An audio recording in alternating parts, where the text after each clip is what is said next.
Pues otra vez con las mañaneras de Ángel en el horario matador, pero también regresamos todos a la pesadilla. Si bien alguien me podrá decir, bueno Ángel, pero los estudiantes, los niños de primaria y los jovencitos de secundaria tardarán todavía una semana más de vacaciones, pero en términos generales se puede decir que la actividad tanto económica como política regresa después de estos días de asueto de la Semana Mayor. Quiero comentar con ustedes hoy una especie de resumen de lo que hemos visto en la semana que recién terminó, ayer domingo para algunos o el sábado si gusta, y posiblemente con alguna especulación, quizá alguna idea un tanto loca sobre lo que pienso podría suceder en las próximas semanas o meses. Lo primero que quiero comentar con ustedes, que no recuerdo yo desde que sigo la política mexicana allá por los años 60, desde el 54, del 64, 65, ya de una manera más o menos sistemática,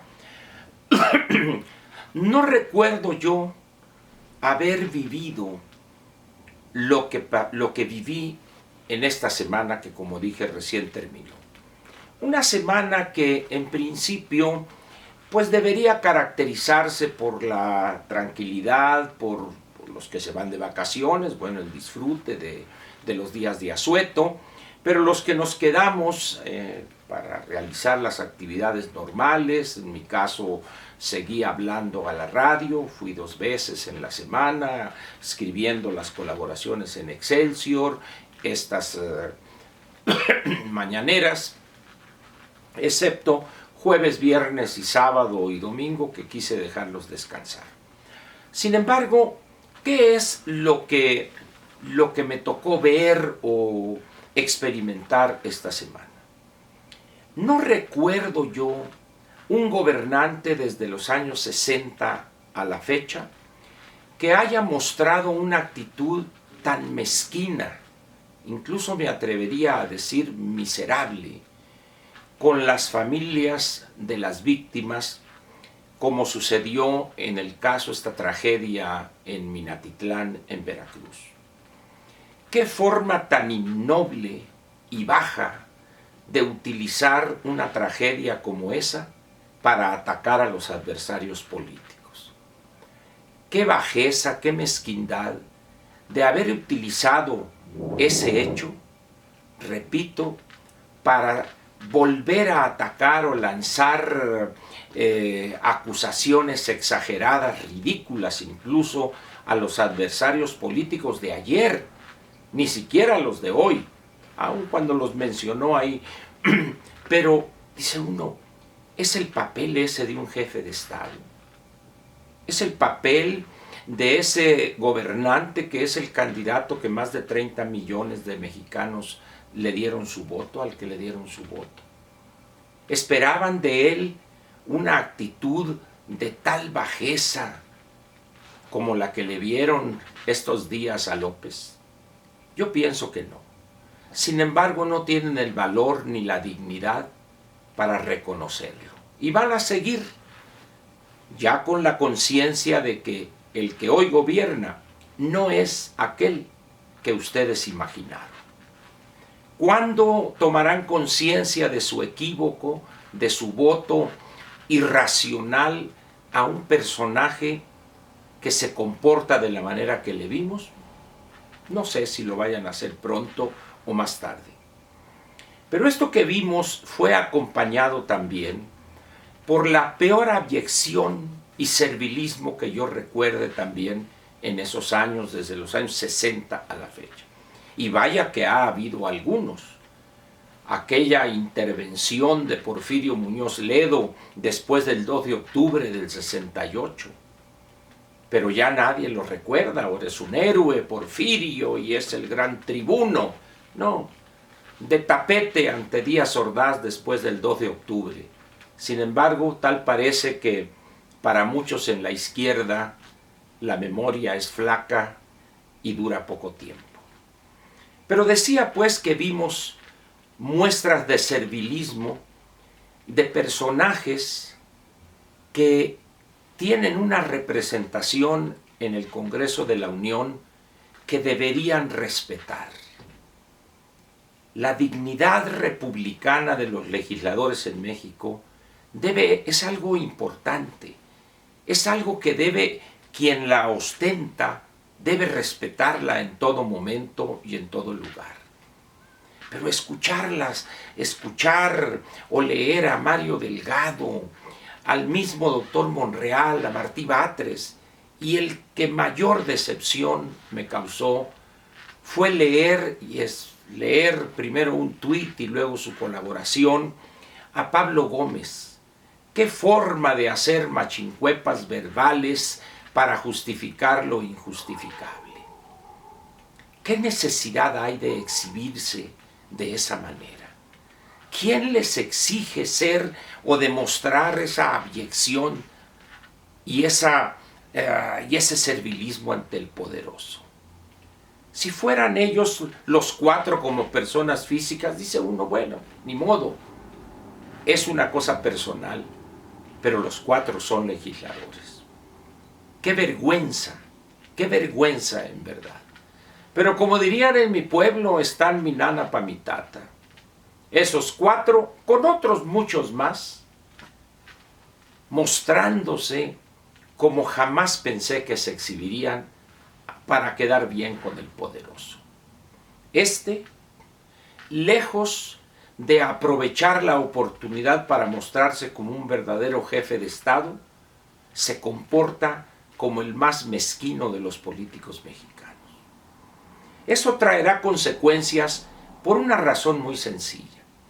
Esa conducta de López es la expresión clara de su desesperación y de la obsesión que tiene por llevar a la práctica promesas incumplibles y desatinos y ocurrencias. No haya cómo salir del berenjenal en que él mismo se colocó. Querer manejar los precios de los combustibles es un sueño de opio. En vez de reconocer que se equivocó cuando dijo que nomás aumentarían lo que aumentare la inflación, es una locura desde el punto de vista económico y también de la cordura del gobernante. Pensar que puede él manejar el precio del barril de los crudos marcadores y también el de la mezcla mexicana de petróleo, el barril de la mezcla mexicana de petróleo de exportación, solamente lo plantea alguien que no está en sus cabales. Pensar que puede controlar el precio del dólar en el mercado de las divisas en México es también otra expresión casi de insania. Sin embargo, repito, en vez de reconocer su equívoco y gobernar con sensatez y madurez, dadas las difíciles condiciones que enfrenta el país, la débil salud de sus finanzas públicas, los problemas que se ven venir en materia demográfica, el impacto del sistema de pensiones con la ley del 73, que implicará año con año un crecimiento del 14-15% nominal en la aportación pensionaria. El incremento, al menos este año y el siguiente, del costo financiero del servicio de la deuda.